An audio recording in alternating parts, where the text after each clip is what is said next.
ماشاءاللہ آج آپ کے ہاں قرآن ختم ہوا. یہ قرآن ہے کیا؟ ہم کیوں پڑھتے ہیں، کیوں سنتے ہیں؟ انگریز تو نہیں پڑھتا نہ وہ سنتا ہے. آپ مجھے ایک بات بتاؤ، کوئی چیز ضروری ہو تو انگریز اس کو چھوڑ سکتا ہے؟ اچھا جب ہاں یا نہ میں کچھ سوال پوچھوں تو جواب دینا. ویکسین بہت ضروری تھی نا کورونا کی، سب سے پہلے کس نے لگائی؟ انگریز نے. ایجاد کس نے کی؟ انگریز نے. اچھا جی، سفر انسان کے لیے مشکل ہو گیا تھا تو ٹرین کا ایجاد ہونا ضروری تھا، ضروری کام تھا نا، تو کس نے ایجاد کی ہے؟ انگریز نے. اور وہ جو ہمارے یہاں پٹریاں بچھا کے گئے اب تک ہم نے انہی پہ گزارا کیا ہوا ہے. تو سارے ضروری کام تو وہ کرتا ہے انگریز. ہواؤں میں انسان کے لیے اڑنا بہت ضروری تھا، آبادی بڑھ گئی تھی تو سفر کو آسان بنانا تھا، تو اس کے لیے ہوائی جہاز بہت ضروری تھا، تو یہ ضروری کام تھا. تو اس میں پہل کس نے کی ہے؟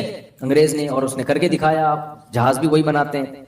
جو لوگ معذرت کے ساتھ ایک عمر کے بعد انسان گنجا ہونا شروع ہو جاتا ہے، سر پہ بال لگوانا بہت ضروری ہے. آج کل ہیئر ٹرانسپلانٹیشن کا عمل ہو رہا ہے. یہ ایجاد کس نے کیا؟ بولو نا. انگریز نے. یہ ابھی ہماری ایجاد نہیں ہے. تو ہر ضروری کام کون کر رہا ہے؟ انگریز. سوال پیدا ہوتا ہے اگر قرآن ہمارے لیے اتنا ضروری ہے تو اس کو انگریز کو اس میں آگے ہونا چاہیے تھا نا. کیا خیال ہے بھائی؟ کسی ضروری کام میں ہم آگے نہیں ہیں. تراویح میں اللہ کا شکر ہے ہم کہاں ہوتے ہیں؟ کسی حد تک آگے ہوتے ہیں. یہ اللہ کا فضل ہے. تو کیا ہے قرآن میں ایسا جو ہے بہت ضروری لیکن انگریز کی اس کی طرف توجہ نہیں؟ یہ سوال پیدا ہوتا ہے کہ نہیں ہوتا؟ یا تو معاذ اللہ نقل کفر، کفر نباشت، قرآن ضروری ہے ہی نہیں. اگر ضروری ہوتا تو انگریز اس میں ہم سے آگے ہوتا. یا تو قرآن ضروری نہیں ہے تو پھر ہم کیوں پڑھیں بھائی؟ ہم تراویح میں کیوں سنیں؟ اپنے بچوں کو کیوں پڑھائیں؟ اور بات بات پہ قرآن کی قسمیں کیوں اٹھوائیں ہم؟ یا قرآن ضروری ہے تو کیوں ضروری ہے؟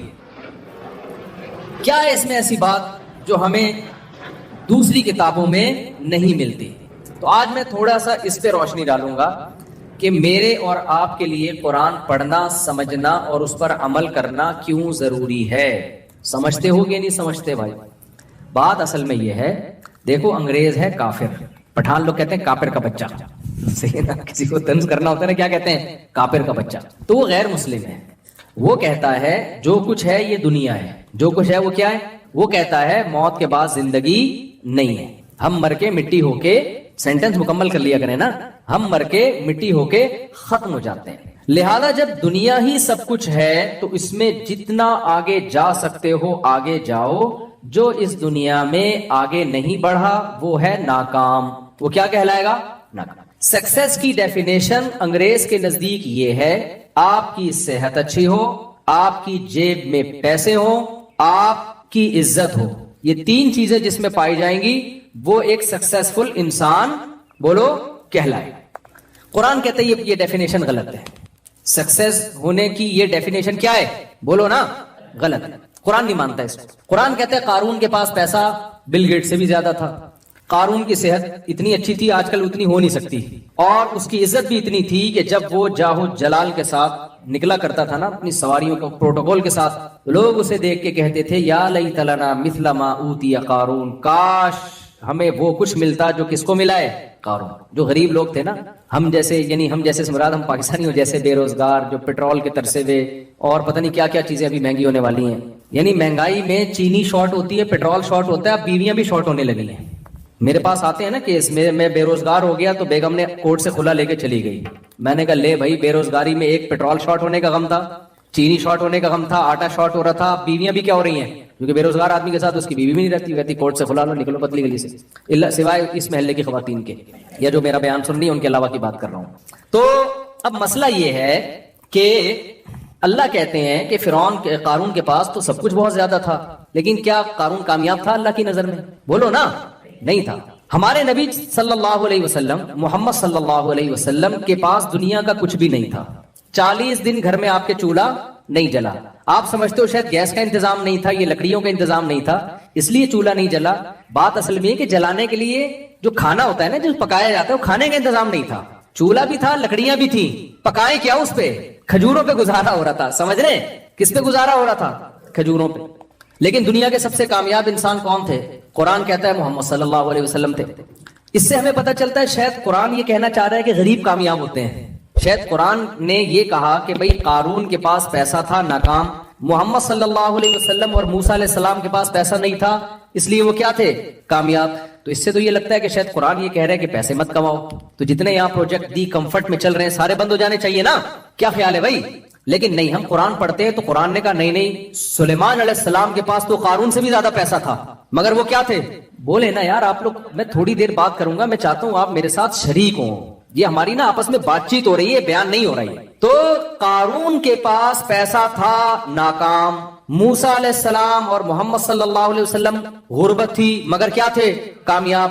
ہم نے اس سے اندازہ لگایا شاید اللہ کی نظر میں پیسے والے ناکام ہیں اور غریب کیا ہیں؟ کامیاب۔ لیکن ایک اور مثال قرآن نے دے دی، داؤد اور سلیمان علیہ السلام کے پاس اتنا پیسہ تھا کہ قارون کچھ بھی نہیں تھا ان کے مقابلے میں، اور ایسے وسائل اور ایسے اسباب۔ ابھی یہاں کنسٹرکشن کا کام ہو رہا ہے نا، عمیر بھائی نے مزدور لگائے ہوئے ہیں، بلڈنگ بن رہی ہے، عمیر شیخانی جو ہمارے دوست ہیں انہوں نے، میں دیکھتا رہتا ہوں نا، وہاں سے ٹرک آ رہا ہے بجری کا، وہاں سے یہ آ رہا ہے، وہاں سے یہ آ رہا ہے۔ سلیمان علیہ السلام ایسے ہی بجری کا ٹرک منگواتے تھے۔ سلیمان علیہ السلام کو جب کوئی تعمیراتی کام کروانا ہوتا نا تو قرآن کہتا ہے جنات کو حکم دیتے۔ سلیمان علیہ السلام کو نا ملکہ سبا کا تخت چاہیے تھا، عمیر شیخانی صاحب کو چاہیے ہوتا تو کیسے منگواتے؟ وہ ٹرک بھیجتے، ہوائی جہاز جاتے، بحری جہاز جاتے، اور پتہ نہیں کیا کیا ہوتا، پھر 2-3 نٹ بولٹ مل جاتے، اس سے زیادہ اس تخت سے کچھ نہیں ملنے والا تھا۔ وہ کروڑوں روپے کا، اربوں خربوں روپے کا تخت تھا۔ سلیمان علیہ السلام نے کہا ایکم یاتینی بعرشھا قبل ان یاتونی مسلمین، جنات سے کہا کہ کون ملکہ سبا کا تخت 2 منٹ میں یہاں اٹھا کے لے آئے گا؟ تو ایک بزرگ تھے، ان کی کرامت تھی، انہوں نے کہا آپ پلک جھپکنے سے پہلے میں لے آؤں گا، اور یہ کہا اور تخت حاضر تھا سامنے۔ ہر چیز سلیمان علیہ السلام کو اللہ نے دی، پرندوں کی بولیاں سکھائیں، ایجنسی کا کام پرندوں سے لے رہے ہیں، مضبوط طاقتور جنات ان کے تابع بنا دیے، اور لائف اسٹائل بھی بہت شاہانہ۔ جب پیسہ دیا تو اسٹائل بھی کیسا تھا؟ شاہانہ، بہترین تاج، بہترین تخت۔ یہ جو لوگ کہتے ہیں نا کہ یہ پیسہ ہو اور رہو غریبوں کی طرح، یہ اسلام کا حکم نہیں کہ لگژری گاڑی میں کیوں گھوم رہا ہے بھائی۔ اگر پیسے ہیں تو لگژری گاڑی میں ہی گھومنا پڑے گا آپ کو۔ ہمارے نبی کے پاس پیسہ آیا تو آپ نے صبح آیا تو شام سے پہلے خرچ کر دیا، شام کو آیا تو صبح سے پہلے خرچ کر دیا، تو آپ نے غربت کو اختیار کیا۔ اسلام میں اس کی کوئی مثال نہیں ملتی کہ پیسہ ہو اور رہو غریبوں کی طرح۔ میں سمجھا پا رہا ہوں اپنی بات؟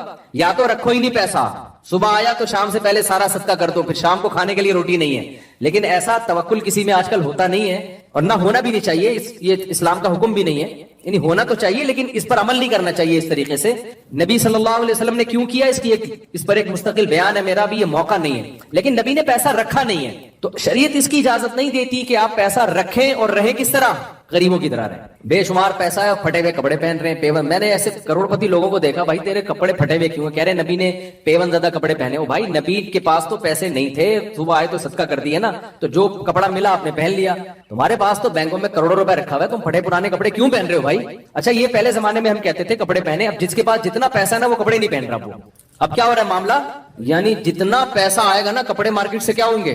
اسٹائل ہے بھائی، غریب لوگ کپڑے پہنتے ہیں۔ اب تو ایک آدھ چٹی مٹی پہن کے نا مالدار آدمی کہہ رہا ہے یار اسٹائل ہے ہمارا، یہ کپڑے وپڑے تو غریبوں کا کام ہے پہننا۔ خیر میرا موضوع نہ کہیں چینج ہو جائے نا، میں اس لیے ذرا کوشش کر رہا ہوں کہ وہ، یعنی مالدار خواتین کے کپڑوں پہ پیسہ بہت لگتا ہے مگر کپڑا نہیں لگتا۔ یعنی مالدار خواتین جو ہے نا، آپ ذرا پوش علاقے میں چلے جائیں تو مالدار اور ماڈرن جو بڑے گھروں کی خواتین ہیں ان کے کپڑوں پہ پیسہ دبا کے لگے گا مگر کپڑوں پہ کپڑا نہیں لگے گا، کپڑا نہیں ہوگا اس میں، مگر جتنا ہوگا اس پہ پیسہ بہت لگے گا۔ خیر تو میں یہ کر رہا تھا کہ ہم سلیمان علیہ السلام کا جب لائف اسٹائل دیکھتے ہیں تو بڑا شاہانہ لائف اسٹائل ہے بھائی، اور بات جب کر رہے ہیں نا ملکہ سبا سے جس کو اللہ نے اتنا بڑا تخت دیا، تو بات بھی ایسے کر رہے ہیں کہ جو ایک شاہانہ اسٹائل ہوتا ہے۔ ملکہ سبا کو پیغام بھیجا کہ انسان کی بچی بن کے چلی آ، ایک ریاست ہے وہ، ایسے جیسے آج امریکہ بات کرتا ہے۔ جنرل مشرف کو فون کیا تھا اور جنرل مشرف نے فوراً اڈے حوالے کر دیے نا، اسٹائل ہے نا امریکہ کا۔ کوئی غریب ملک اس اسٹائل میں بات کر سکتا ہے؟ نہیں کر سکتا۔ پیسہ ہوتا ہے، دولت ہوتی ہے تو اسٹائل چینج ہو جاتا ہے۔ تو امریکہ کا اسٹائل چینج تھا، اس نے کہا بھائی یہ جنرل مشرف سے کہا ورلڈ ٹریڈ سینٹر تباہ ہو گیا، کائنڈلی آپ اپنے اڈے دے دیں ہمیں۔ تو مشرف صاحب نے پوچھا کہ اگر نہیں، تو انہوں نے کہا نو کا آپشن نہیں ہے، دینے پڑیں گے آپ کو۔ انہوں نے کہا ٹھیک ہے سر لے لیں۔ اس کے بعد جب پھر وہ وہاں گئے تو 20 سال جو انہوں نے جو ان کے ساتھ ہوا، پٹھانوں کی ان سے ملاقات ہوئی امریکن آرمی سے، تو پٹھانوں نے ان کے سارے اگلے پچھلے گناہ معاف کروا کے ان کو واپس بھیج دیا کہ کائنڈلی آپ واپس تشریف لے جائیں، آپ غلط جگہ آ گئے، معذرت کے ساتھ۔ تو خیر جو کائنڈلی جو ہے نا، یہ دونوں میں جو ہوا یہ بڑا خطرناک کائنڈلی ہوا ہے، یہ وہ والا کائنڈلی نہیں ہے جو ہم کر رہے ہوتے ہیں۔ یہ کائنڈلی کیا ہے؟ بڑا ڈینجرس قسم کا کائنڈلی ہے۔ جیسے انہوں نے مشرف کو کہا کائنڈلی اڈے چاہیے ہمیں، چاہیے کا مطلب کیا ہے؟ یہ کائنڈلی ہم نے ویسے شو کے لیے لگا دیا ہے۔ تو جب وہ امریکہ افغانستان گیا تو انہوں نے بھی کہا کائنڈلی آپ واپس تشریف لے جائیں، ٹھیک ہے نا؟ تو واپس تشریف لے گئے وہ۔ خیر بین الاقوامی حالات میں زیادہ تبصرہ نہیں کرتا کیونکہ ہم تو غریب لوگ ہیں۔ امریکہ نے ایک دفعہ میرے اس بیان پہ مجھے کائنڈلی کہہ دیا تو میں پھر برداشت نہیں کر پاؤں گا، ٹھیک ہے نا؟ تو اب مسئلہ یہ ہے کہ ہم دیکھتے ہیں کہ سلیمان علیہ السلام کے پاس دولت اور ملکہ سبا سے جب بات کر رہے ہیں، ایک خط بھیجا اس کو کہ اللہ کے نام سے شروع کرتا ہوں، اللہ تعالی علیہ واتونی مسلمین، آپ سورج کی عبادت کرتے ہو، یہ صحیح نہیں ہے، it is not appropriate for you, یہ بالکل بھی مناسب نہیں ہے کہ اللہ کی کھا کے، اللہ کی نعمتوں سے فائدہ اٹھا کے عبادت کس کی ہو رہی ہے؟ سورج کی۔ بڑی پاورفل ریاست تھی، لیکن اس کو بولا کہ آپ تشریف لے آئیں فرما بردار بن کے۔ ملکہ سبا نے انکوائری کے لیے لوگ بھیجے تو پتہ چلا یہ تو بڑے پاورفل ہیں۔ سلیمان علیہ السلام نے دھمکی دی کہ پہلا پیغام میرا آرام سے گیا تھا، دوسرا پیغام نہیں آئے گا، میری فوج آئے گی اور اب بندی بن کے آرام سے چلی جاؤ۔ تو یہ اسٹائل کس کا تھا؟ سلیمان علیہ السلام کا۔ پاور بھی تھی، جب پاور ہوتی ہے تو اسٹائل یہی ہوتا ہے۔ اب مجھے ایک بات بتاؤ، سلیمان علیہ السلام کی، اچھا معذرت کے ساتھ خواتین بہت ناراض ہوتی ہیں ایسی باتوں سے، 100 بیویاں بھی تھی سلیمان علیہ السلام کی، بہت معذرت کے ساتھ میں ایسی باتیں کرتا کہا ہوں، آپ کو پتہ ہے شادیوں وادیوں کی، لیکن بخاری میں ہے کہ سلیمان علیہ السلام کی بیویاں کتنی تھیں؟ 100 بیویاں تھیں۔ وہ مجھ سے پوچھ کے نہیں کی بھائی انہوں نے، تو ان سے جا کے پوچھو، مجھے نہیں کہو۔ لوگ کہتے ہیں آپ ایسی باتیں کیوں کر رہے ہو، انہوں نے ایسا کام کر لیا، ہم باتیں کرنے پر پابندی لگا رہے ہو۔ تو ان کی پیسہ بہت تھا تو وسائل بہت تھے، تو شادیاں کتنی کی؟ ایک وقت میں 100 بیویاں تھیں سلیمان علیہ السلام کی، لیکن قرآن ان کو بھی کیا کہتا ہے؟ کامیاب، ناکام نہیں تھے۔ کیا تھے وہ؟ کامیاب، نعم العبد، بہت پیارے بندے تھے اللہ کے، وہ دنیا میں بھی ان کے لیے بھلائی اور آخرت میں بھی بھلائی۔ تو اے اللہ، کبھی تو بتا رہا ہے کہ غریب کامیاب ہے اور مالدار ناکام ہے، کبھی تو کہہ رہا ہے کہ مالدار کامیاب ہے، غریب کیا ہے؟ ناکام ہے، تو سمجھ میں نہیں آ رہا۔ تو اللہ نے اس مسئلے کا حل یہ بتایا کہ بھائی اللہ نہ تمہاری دولت کو دیکھتا ہے نہ تمہاری غربت کو دیکھتا ہے، اللہ کیا دیکھتا ہے؟ تمہارے عمل کو۔ جو غریب ہو کے اللہ کو خوش کرے وہ غربت میں کامیاب ہے، جو مالدار ہو کے اللہ کو خوش کرے وہ مالداری میں کامیاب۔ ہم صحابہ میں دیکھتے ہیں، حضرت بلال انتہائی غریب تھے، لیکن حضرت ابو بکر بہت مالدار تھے۔ ہمارے ہاں جامع الرشید میں حضرت ابو بکر کے بارے میں جو تاریخی روایات سے ان کے جو اثاثے ملتے ہیں، ایسٹس ملتے ہیں، وہ اربوں روپے میں، اس زمانے کے اربوں روپے بنتے ہیں۔ وہ حضرت عثمان اتنے بڑے تاجر تھے کہ 400 گھوڑے ایک ٹائم پہ انہوں نے صدقہ کر دیے، گفٹ کر دیے۔ تو جو 400 گھوڑے ایک ٹائم پہ کر رہا ہے پھر بھی مالدار ہے، اس کے پاس بیک اپ پہ کتنے گھوڑے ہوں گے؟ آپ کیا سمجھتے ہو گھوڑے کیا گٹکے کی قیمت میں ملتے تھے؟ ہے بھائی، اس زمانے کی شاہی سواری تھی گھوڑا بھائی، یا آج کی لینڈ کروزر ہے وہ، تو 400 تھی ان کے پاس جو صدقہ کیے، اور اس کے علاوہ بھی تھے اونٹ اتنے ان کے پاس۔ تو ارب پتی تاجر تھے عثمان رضی اللہ تعالیٰ عنہ، وہ بھی کامیاب، اور حضرت بلال جو غریب تھے وہ بھی کیا تھے؟ کامیاب تھے۔ تو اسلام سکسیس اور کامیابی کی وہ ڈیفینیشن بیان نہیں کرتا جو کون بیان کرتا ہے؟ گورا کہتا ہے مادی ترقی ہی کامیابی ہے، لہذا اس کی نظر میں قرآن کی ویلیو نہیں۔ اسلام کہتا ہے کہ اصل کامیابی کیا ہے؟ آخرت، لیکن اس کو دنیا سے جوڑتا ہے۔ وہ کیسے جوڑتا ہے وہ میں آخر میں آپ کو بتاؤں گا۔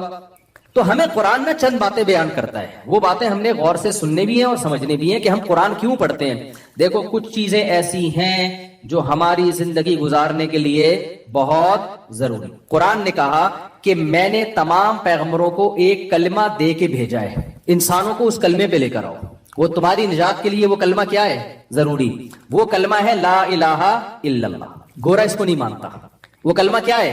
لا الہ الا اللہ۔ اس لا الہ الا اللہ میں 4 نظریات ہیں جن پہ ہم اقرار کر رہے ہیں۔ نمبر 1، اس کا سادہ ترجمہ کیا ہے؟ اللہ کے سوا کوئی عبادت کے لائق نہیں۔ اس میں پہلا ہم نے یہ اقرار کر لیا کہ یہ کائنات خود سے نہیں بنی ہے، اس کو کسی نے بنایا ہے۔ کوئی اگر یہ کہتا ہو کہ یہ کائنات خود بخود بنی ہے، وہ لا الہ الا اللہ پڑھے گا؟ وہ تو کہے گا جب ہے ہی نہیں تو پھر الہ ہی نہیں ہے، جب الہ ہی نہیں ہے تو اللہ کا اس کا نام تو پہلے تو مانو گے تو پھر اس کے بعد اس کو نام دو گے نا۔ ہم نے مان لیا کہ اس کائنات کو کسی نے پیدا کیا ہے، یہ خود سے نہیں بنی۔ میں بار بار مثالیں دیتا ہوں، ڈیجیٹل کیمرے کی مثال اکثر میں دیتا ہوں، کیونکہ ہمارے یہاں جامع الرشید میں کچھ سائنٹسٹ آئے تھے، انہوں نے ہمیں بتایا کہ ڈیجیٹل کیمرہ ایجاد کیسے ہوا۔ انہوں نے بتایا کہ جی یہ ریز آتی ہیں، یوں آتی ہیں، وغیرہ وغیرہ جو بھی ہوتا ہے۔ میں کچھ یونیورسٹی میں لیکچرار تو ہوں نہیں۔ انہوں نے بتایا کہ یہ ڈیجیٹل کیمرہ پورا انسانی آنکھ کی کاپی ہے، یعنی سائنسدانوں کی یہ ایجاد نہیں ہے۔ ایجاد کہتے ہیں عدم سے وجود میں لانا، یہ فرسٹ کاپی ہے۔ یہ کیا ہے؟ جیسے جاپان ایک موبائل ایجاد کرتا ہے، کوریا ایجاد کرتا ہے، چائنا فورن مارکیٹ میں کیا لے آتا ہے؟ کاپی لے آتا ہے۔ وہ ہے نا کہ امریکہ نے ایک سوئی ایجاد کی اور دعویٰ کیا کہ اس سے باریک کوئی سوئی بنا کے دکھائے۔ جاپان نے کہا ایسی کی تیسی، یار تم ٹیکنالوجی میں ہمیں چیلنج کر رہے ہو، تم بول رہے ہو اس سے باریک سوئی۔ جاپان نے اس میں سوراخ کر کے دکھا دیا، اس سے باریک تو دور کی بات، اسی میں سوراخ کر کے دکھا دیا۔ امریکہ حیران ہے، یار تو ہم سے بھی بڑے فنٹر نکلے۔ پاکستانی آپ کو پتا ہے کسی سے پیچھے نہیں رہے، پاکستانی نے چیلنج قبول کیا، اس پہ میڈ ان پاکستان لکھ کے دکھا دیا، یعنی اتنی باریک سوئی پہ لکھ کے دکھا دیا۔ یار لکھا کیا ہے؟ Made in Pakistan. تو اب آپ مجھے بتاؤ، اوریجنل بنانا مشکل ہے یا کاپی؟